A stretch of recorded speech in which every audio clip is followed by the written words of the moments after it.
চুল কাটছো। সত্যি করে বলো, তোমরা যখন সেলুনে যাও একটা কি মুসলমানের ছবি আছে? একটা কি কোনো আলেমের ছবি আছে? একটা কি কোনো মুসলমানের ছবি আছে? তোমরা কিন্তু ওখানে গেলে কিন্তু ওখান থেকে যে কাউকে তোমরা চুজ করো, কিন্তু এতে কি হয়ে গেল, তোমার মাথার দিকে তাকালে ইহুদিদের একটা সংস্কৃতি চলে আসলো। অত্যন্ত গভীর মনোযোগ সহকারে ভারাক্রান্ত হৃদয় নিয়ে কথাগুলো বলছি। আবার যখন তোমরা দাড়ি রাখো, অনেক ছেলেরা শখ করে দাড়ি রাখে না? দাড়িটা কিন্তু বেঈমান কাফেরদের মধ্যে একদম পরিচিত মুখ। তার স্টাইলটা কেমন তুমি কিন্তু সেইভাবে রাখছো, কিন্তু তুমি সেটা জানো না। আল্লাহ বলেছেন উইদ্দাত লিল কাফিরিন, ওরা কাফের। আল্লাহ বলতেছে কাফেরদের জন্য আমি জাহান্নাম বরাদ্দ করে রেখেছি। You have to go to hell, চলে যেতে হবে, মাস্ট বি জাহান্নামে। আর তুমি আমি, আল্লাহ তোমার আমার সম্পর্কে, আমাদের সম্পর্কে বলেছেন উইদ্দাত লিল মুত্তাকিন, তোমরা মুত্তাকি, তোমাদের জন্য আল্লাহ রাব্বুল আলামিন বলছেন। আল্লাহ রাব্বুল আলামিন বলতেছে, আল্লাহ অর্ডার করবে, I say you go to paradise, তোমরা জান্নাতে চলে যাও, কারণ আমি তোমাদের জন্য জান্নাত বরাদ্দ করেছি। জোরে বলেন না সুবহানাল্লাহ। এবার আসেন, আমার যুবক বন্ধুরা জিন্স প্যান্ট বেশি পছন্দ করে কি করে না? আর জোরে বলেন, তোমরা করো না? শুধু একটু সূক্ষ্মভাবে চিন্তা করো, এটা কিন্তু কোনো মুসলমানের সংস্কৃতি নয়, এটা বেঈমান কাফেরদের একটা অপসংস্কৃতি। আমি তোমাদেরকে বলি, শুধু নারীর পর্দা না, আমি আগামীকালকের আমার আলোচ্য বিষয় হলো নারীর পর্দা এবং মানে পিতামাতার কর্তব্য। এখন আমাদের সমাজের মধ্যে ম্যাক্সিমাম পিতামাতা লাঞ্ছিত, অপমানিত, সন্তান এবং সন্তানের পুত্র এবং পুত্রবধূ দ্বারা। আমি তোমাদেরকে বলি, এগুলো আমার আলোচনার বিষয় নেই। যে জিন্স প্যান্টটা, আল্লাহ রাব্বুল আলামিন কোরআনে বলেছেন লিবাসুত তাকওয়া যালিকা খায়র।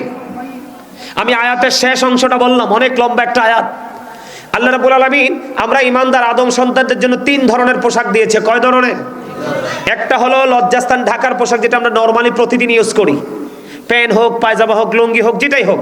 আরেকটা হলো সাজের পোশাক, যেটা আমরা অনারেবল পার্সন হিসাবে কোথাও যদি আমাদেরকে অনার করা হয়, আমরা তখন অনারেবল পার্সন হিসাবে ওখানে স্পেশাল চিফ গেস্ট হিসাবে আমরা সেখানে অ্যাটেন্ড করার জন্য আমরা যে পোশাকটা ইউজ করি। যেমন ধরেন আমার এই পোশাকটা, আপনাদের সবার চাইতে কি এটা একটু সুন্দর না? কথা বলেন, আমার কি এটা পরাতে সুন্দর লাগে না খারাপ লাগে? এই ড্রেসটা কিন্তু আমি কিনিনি, এটা কিন্তু আমার পরার কথা না। আমার এক পাগল বলতে বলতে বকতেছে, এমন এক সুন্দর ড্রেস কিনবেন যেটা পরলে সবার চাইতে ব্যতিক্রম আপনাকে লাগবে। এটা কি একটা সাজের পোশাক? কিসের পোশাক? সাজের পোশাক। 2 ধরনের পোশাক। 3 নাম্বারটা যেটা বলেছি লিবাসুত তাকওয়া যালিকা খায়র। আল্লাহ বলেছেন আল্লাহর কাছে সবচেয়ে উত্তম পোশাক হলো তাকওয়ার পোশাক, যেটার মধ্যে লজ্জাস্থানও ঢাকা যায়, আবার গুরুত্বপূর্ণ কোনো প্লেসে অ্যাটেন্ডও করা যায়। আবার এই পোশাকটা দিয়ে আমি পোশাকের মাধ্যমে আল্লাহর বিধিবিধানটাকে মান্য করা যায়। যেমন উপর দিয়ে থাকবে নাভি বরাবর। কি বরাবর? কথা বলো না ভাই, আমার দিকে তাকান আপনারা সবাই। যুবকদেরকে বলছি, তোমরা দয়া করে আমার কথাগুলো বিরক্ত হইও না, একটু খেয়াল করো আমরা কিভাবে ইসলাম থেকে দূরে চলে গেছি। এই যে উপর দিয়ে থাকবে নাভি বরাবর, আর নিচে দিয়ে থাকবে টাকনুর উপরে। এখানে দুটো, একটা হলো ইসলামের আইন মানা, আরেকটা হলো তোমার আমার জীবনের যে ক্ষতি, এটাকে ডেকে আনা। সায়েন্টিফিকদের যারা, অ্যাস্ট্রোনমার যারা, সায়েন্টিফিক যারা, তাদের গবেষণায় এসেছে যেই ছেলে টাকনুর নিচে পোশাক পরবে এবং নাভির নিচে পোশাক পরবে, তার যৌবনের যে পাওয়ারটা ধীরে ধীরে এটা ধ্বংস হতে থাকবে। নাউজুবিল্লাহ। আবার আমি যদি বিপরীত দিকে যাই, নারীরা তাদেরটা থাকার কথা একেবারে নিচে, লং, তাদেরটা শর্ট হয়ে গেছে, তাদেরও কিন্তু আবার যৌবনের ঘাটতি দেখা দিবে। তাহলে দেখেন, খেয়াল করেন, এদিকে পোশাক। এখন আজকে আমাদের যুবকরা যে পোশাকটা পরে, এটা কিন্তু 100% আল্লাহর কোরআন অনুযায়ী, ইসলাম অনুযায়ী এটা টোটালি কি এই কন্ডিশনে পোশাকটা পরা কিন্তু ফরজ, এটা কিন্তু সুন্নাত নফল নয়। উপর দিয়ে নাভি বরাবর, নিচে দিয়ে টাকনুর উপরে। তোমরা আজকে খেয়াল করবা, তোমরা নিজেরা একটু অবজারভেশন করবা। একজন যখন যুবক জিন্স প্যান্ট পরে নামাজে দাঁড়ায়, আর একজন পিছনের কাতার থেকে, আমি নিজেও দেখেছি, তার লজ্জাস্থান দেখা যায়। আফসোস, এটা কার কৌশল? ইহুদিদের, বেঈমানদের অপকৌশল। তোমরা দেখবা আমরা বাচ্চাদের খেলনা কিনি না, খেলনা কথা বলে না? আমরা ছোট্ট বাচ্চারা যখন তাদেরকে দমানোর জন্য শখ করে বাবারা মারা কিছু খেলনা কিনে না, খেলনার মধ্যে দেখবা কোনো বাংলা গানের কোনো মিউজিক নেই। তোমরা সূক্ষ্মভাবে খেয়াল করবে, বাংলা কোনো গানের কি নাই, মিউজিক নেই। প্রত্যেকটা তোমার ইহুদি নাসারাদের গানের মিউজিক। তার মানে খেলনা দিয়ে তোমার দৃষ্টি কেড়েছে, আর ভিতরটা দিয়ে তারা তাদের যে সংস্কৃতিকে তোমার আমার ঘরে প্রতিষ্ঠিত করে দিচ্ছে। নাউজুবিল্লাহ, আরো জোরে। বিশেষ করে আজকের দিনে সবচেয়ে বড় ভয়ঙ্কর যে রূপে আমরা দাঁড়িয়েছি, মোবাইল। মোবাইল নামক এই বস্তুটা আমাদেরকে ধ্বংস করে দিয়েছে। তোমরা বলো তো, আমি আসার পরে দেখছি অনেকে মাহফিলে ফ্যান্ডেলে বসে বসে ভোট খাচ্ছ। অনেকে দেখেছি, রাগ করো না, বাস্তব কথা। অনেককে দেখেছি আমি ভোট খাচ্ছ। আসলে কি এটা ভোট খাওয়ার জায়গা? কেন তুমি ভোট খাচ্ছ? এই কারণে, কারণ এই জায়গাটার গুরুত্ব কত, এই জায়গাটার মর্যাদা কত, এই জায়গাটা যে কত বড় নেয়ামতের জায়গাটা তুমি বুঝতে পারো নি। এই কারণে বুঝতে পারো নি। মোবাইল আছে, একটা দাও সাথে, আমার হাতে দাও। এই যে একটা মোবাইল দেখো তুমি। আমরা তো রাতের আধারে চলাফেরা করি। গভীর রজনীতে একটা ইয়াং ছেলে দেখছি যে নিবিড়ভাবে পলকহীন দৃষ্টি দিয়েছে সে মোবাইলের দিকে। একটা দোকান, আজকে সকালে একটু বের হয়েছিলাম আমি, আমাদের যে গুরুত্বপূর্ণ যে পয়েন্টগুলো, একটু মাহফিল কমিটি আসছিল দেখা করার জন্য, অনেক পাগল এদের সাথে দেখা করার জন্য সকালে হুট করে একটু বের হয়েছিলাম। বের হওয়ার পরে দেখলাম যে শপিং মলগুলোতে যেখানে কাস্টমার নাই, দোকানের যেই সেলসম্যান আছে, ওরা দেখলাম যে মানে ঠ্যাঙ্গের উপর পায়ের উপর পা ঝুলিয়ে তারা কি করতেছে, মোবাইল দেখতেছে। এই যে মোবাইলের প্রতি আসক্ততা, তুমি কিন্তু তোমার নিজের কথা বলে যাচ্ছ, নিজের ফিউচারের কথা বলে যাচ্ছ, মা বাবার কথা বলে যাচ্ছ, এবং আল্লাহ যে আমাদের একজন স্রষ্টা, তিনি যে আমাদেরকে ক্রিয়েট করেছেন, তোমরা সেটাও কি করেছো, ভুলে গেছো। এগুলা কার কাজ? কথা বলে না, কার কাজ? এরকম অসংখ্য কাজ তোমার আমার সমাজের মধ্যে কি হয়ে গেছে, অলরেডি কায়েম হয়ে গেছে। কায়েম হওয়ার কথা ছিল কি? ইসলাম। কি কায়েম হওয়ার কথা ছিল? ইসলাম। এবার আমি তোমাদেরকে বলি, এর মধ্যে যে সবচেয়ে বড় নোংরা যে জিনিসটা, জিনাল আইনুন নজরু, চোখের জিনা হলো দেখা। আমি তোমাদেরকে বলি, আবারও বলছি, মন দিয়ে শোনো, চোখের অপরাধ কি? দেখা। দেখা। চোখের জিনা হলো কি? দেখা। জিনা কিন্তু শুধু ফিজিক্যালি হয় না। আমি তোমাদেরকে বলি, বাবাদেরকে বলি, জিনা কিন্তু শুধু কি হয় না, যে শারীরিকভাবে শুধু জিনা হয় না, কানেরও জিনা আছে, চোখেরও জিনা আছে, হাতেরও জিনা আছে, চোখেরও জিনা আছে। তবে চোখের জিনাটা ভয়ঙ্কর। যখন তুমি কোনো নোংরা জিনিস দেখবে, তখন কিন্তু নোংরামিটা তোমার কোথায় কলবে ঠাই নিবে, হৃদয়ে এসে বাসা বাঁধবে। তখনই কিন্তু তোমার নফসের মধ্যে উতাল পাতাল ঢেউ শুরু হয়ে যাবে। তখনই কিন্তু তুমি যেই কোনো নোংরা কাজের দিকে আসক্ত হতে থাকবে। এটার মধ্যে সবচেয়ে বড় ভয়ঙ্কর যে দূষণীয় বিষয়টা, সবচেয়ে বড় যে দোষের জায়গাটা, সেই জায়গাটা হলো মিউজিক। কি এখন টিকটক ভিডিও হয় না? কথা বলে না, টিকটক ভিডিও হয় কিনা, শর্ট ভিডিও হয় কিনা? এটার মধ্যে যেই বাচ্চাগুলো পড়ার টেবিলে থাকার কথা, এরাও কিন্তু টিকটক ভিডিও, শর্ট ভিডিও বানাচ্ছে কিনা? এটা এমন একটা অ্যাপস, একটা সুস্থ মস্তিষ্কের মানুষকে তুমি 100% নোংরা মানুষে রূপান্তরিত করতে পারবে। যেমন আমি তোমারে বলি, এটার মধ্যে অপকারিতাটা কি? বন্ধুরে আমার নবী, আপনার নবী তো জাহানের বাদশা নবী, রাহমাতাল লিল আলামিন নবী, তিনি বলে দিয়েছেন, কিয়ামতের পূর্বক্ষণে এক শ্রেণীর মানুষ তোমরা দেখতে পাবে, যাদের চেহারাটা বিকৃত হয়ে যাবে, মাটির মধ্যে তাদেরকে গ্রথিতকরণ করা হবে। ইয়া রাসূলুল্লাহ, ইয়া হাবিবাল্লাহ, নবী গো, ও প্রাণের নবী, তারা কি তাওহীদ মানবে না? নবী বলেছেন তারা তাওহীদ মানবে। রাসূল বলেছেন, ইয়া রাসূলুল্লাহ, তারা কি রিসালাত মানবে না? মানবে। আল্লাহর হাবিব আরো বলেছেন, ওয়া ইয়াসুমুন ওয়া ইয়াহুজ্জুন ওয়া ইউসাল্লুন। আল্লাহর হাবিব জানিয়ে দিয়েছে, তারা নামাজ পড়বে, তারা রোজা করবে, তারা হজ করবে। ইয়া রাসূলুল্লাহ, তারপরেও কি তাদের এই সাজাটা বহাল থাকবে? আপনার আমার প্রাণে নবী বলে দিয়েছেন, হ্যাঁ হ্যাঁ, তারপরেও তাদের এই সাজাটা বহাল থাকবে। ইয়া রাসূলুল্লাহ, কেন গো? আমার নবীজি বলেছেন তারা সমাজের মধ্যে অসৎ কর্মকাণ্ড কায়েম করবে। ইয়া রাসূলুল্লাহ, ইয়া হাবিবাল্লাহ, নবী গো, এই অসৎ কর্মটা কি? আপনার আমার প্রাণের নবী বলে দিয়েছেন, অসৎ কর্মটা হলো সমাজের মধ্যে গান বাদ্যযন্ত্র মিশ্রিত করে অসৎ শব্দ দ্বারা, যেই শব্দ মানুষের কলিজার মধ্যে নোংরামি সৃষ্টি করে, ওই শব্দ দ্বারা তারা গান রচনা করবে। যেই গান আল্লাহর হাবিব বলেছেন, মাঠের মধ্যে ফসল করলে, মাঠের মধ্যে ফসল যখন বুনো, পানি দিলে যেমনি বন্ধু মাঠে ফসল জন্ম হয়, ঠিক তেমনি ভাবে গান থেকে মানুষের মনের গড়ে নোংরামি পয়দা হয়। আগে তো বন্ধু, আগে সপ্তাহে একদিন, আমরা যখন ছোট ছিলাম সপ্তাহে একদিন মানুষ আঞ্চলিক গ্রামে গঞ্জে একটা টিভি দেখার জন্য বসতো। কথা বলেন না?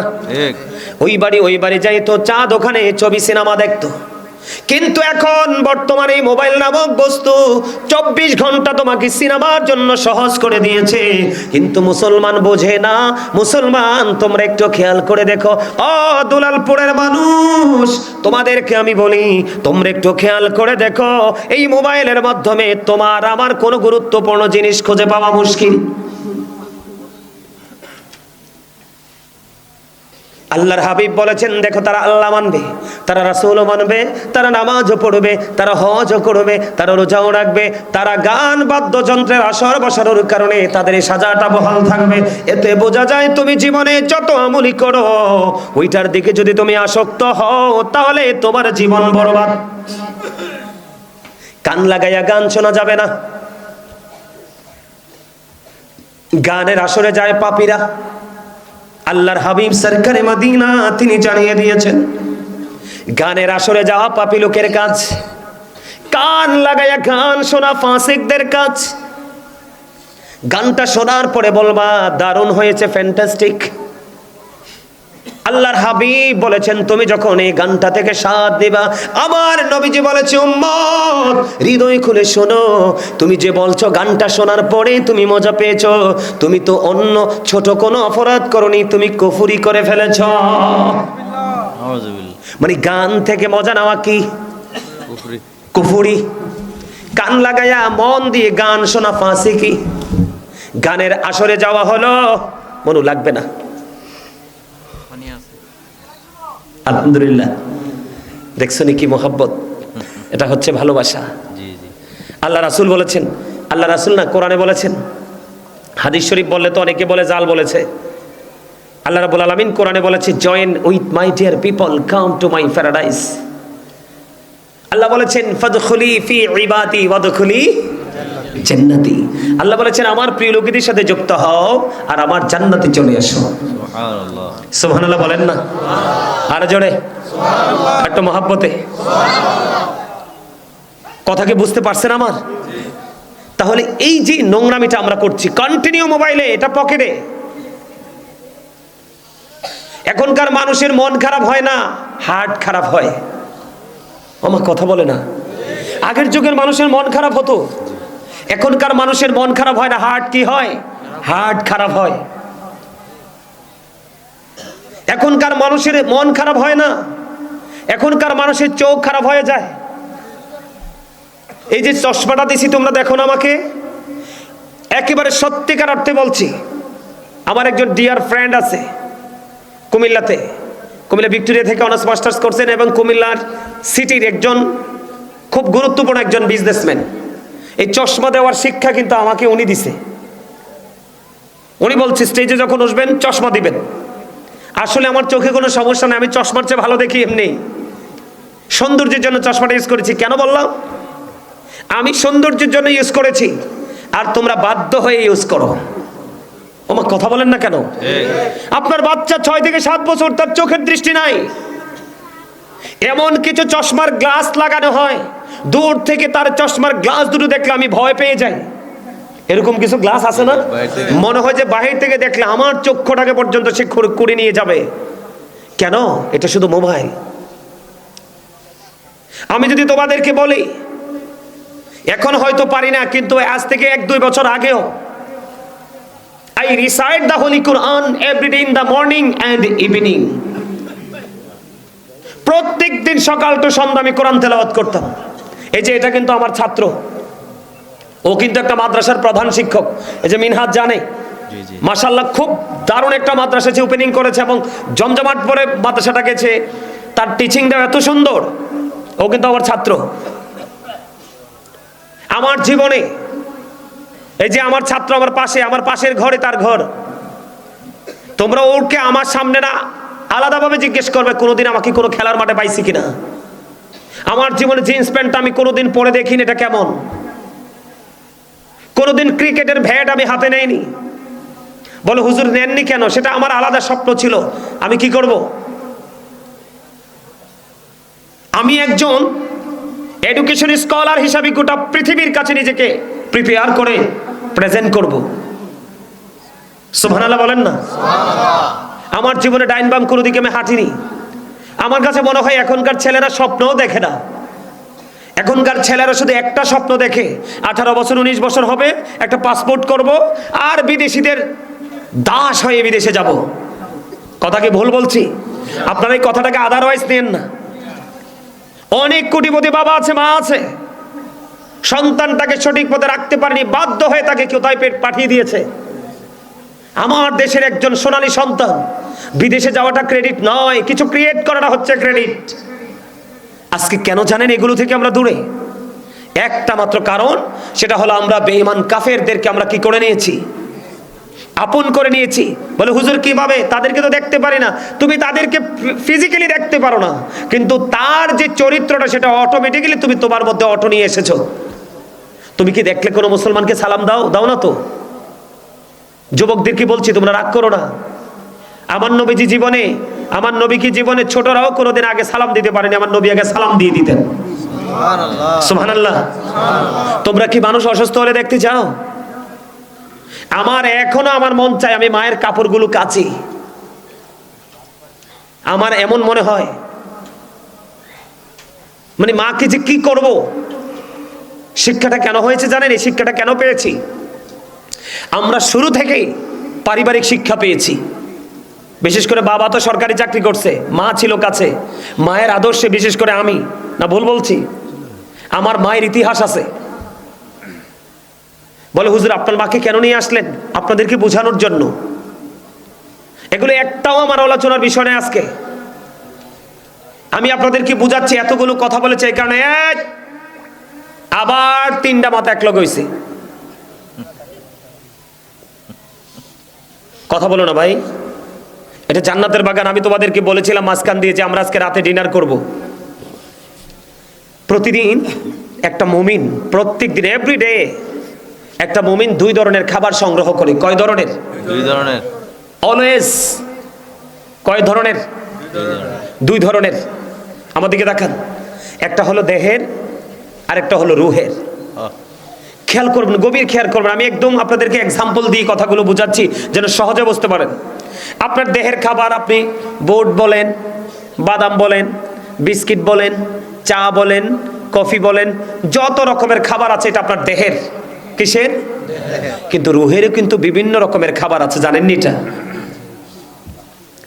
সুবহানাল্লাহ বললেন, আলহামদুলিল্লাহ বললেন, আল্লাহু আকবার বললেন, লা ইলাহা ইল্লাল্লাহ বললেন, কাউকে ভালো কাজের জন্য ডাকলেন, কাউকে মন্দ কাজ থেকে প্রতিহত করলেন, নামাজে দাঁড়িয়ে গেলেন, হজ করতে চলে গেলেন, আবার কোরআন তেলাওয়াত করলেন, কখনো কখনো আল্লাহ রাসূলের হাদিসগুলো কি করলেন? পড়লেন। এগুলো হচ্ছে কিসের খাবার? রুহের খাবার। কিসের খাবার?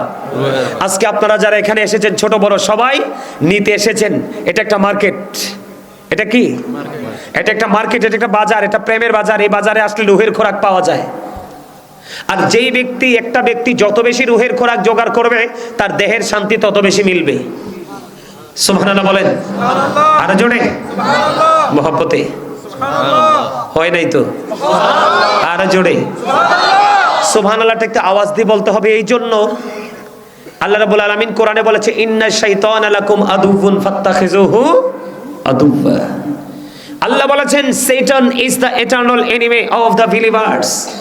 ঈমানদারদের প্রকাশ্য শত্রু হলো, দুশমন হলো শয়তান।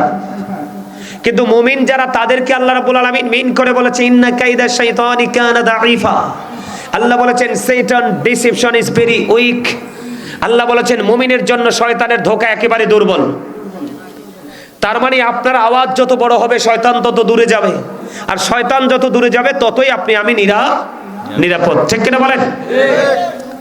আবার আমি আপনাদেরকে বলি, সম্মানিত উপস্থিতি, এখনকার ছেলেরা বেয়াদবি করে, ম্যাক্সিমামই ভদ্রও আছে, নেগেটিভ পজিটিভ দুই দিকেই আছে, তবে বেয়াদবির সংখ্যাটাই বেশি।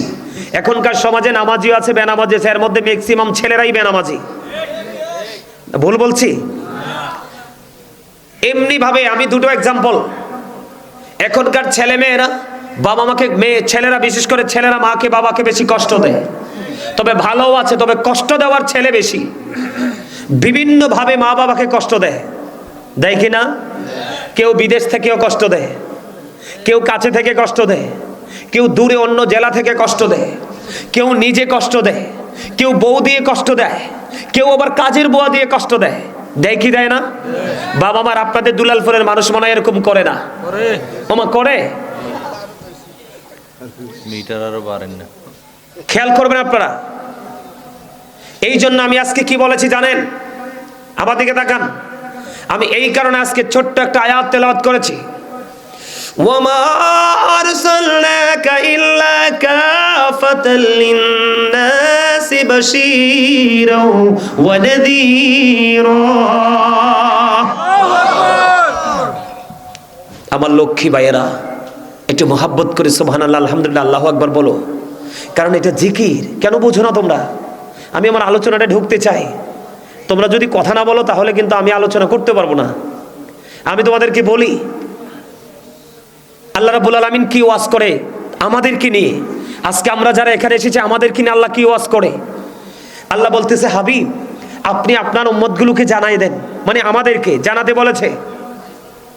বন্ধু আপনি জানিয়ে দেন আপনার উম্মতগুলোকে, আমার বান্দাগুলোকে আপনি জানিয়ে দেন, কেউ যদি আমার জিকির একা একা করি, আমি আল্লাহ তার জিকির একা একা করি। আল্লাহ বলেছে, হাবিব আপনি জানিয়ে দেন আমার বান্দাগুলো যখন জিকির করার জন্য আমার দিকে এক হাত পরিমাণ যখন এগিয়ে আসে, আমি আল্লাহ তার দিকে 2 হাত পরিমাণ এগিয়ে আসি।